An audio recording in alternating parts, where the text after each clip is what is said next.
farm in Woodford County was run by the same family since 1921. Initially, it did not have anyone to continue the family tradition, but that may have changed. And WCI3's ag reporter Stu Ellis tells us about that in this morning's Harvest Heritage Report. A family farm south of Metamora began with the grandfather of Kent Hodel. It's been very beneficial to our family. We've always wanted to carry on a tradition, to be farmers, to be honest and working.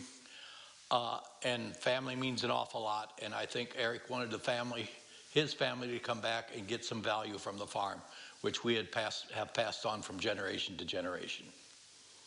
When Kent wanted to retire, son Eric left his corporate executive position at Caterpillar earlier than planned. 4.5 years ago, I retired from Caterpillar after 20 years of service and started farming with my dad and also working at Midwest Food Bank. At that time, Chief Financial and Chief Operating Officer, and then recently in the Chief Executive Officer role. My dad and I mostly are the key drivers of the farm business. And I've, for the last 4.5 years, been working with my dad and kind of co-managing and co-leading quarter-mile farms. I would say I'm very fortunate that when my dad wanted to transition the farm business, he really wanted to turn the keys over to me. And so it doesn't mean that I do everything, but there was good clarity from my dad running it on his own to me running it with my dad being an advisor.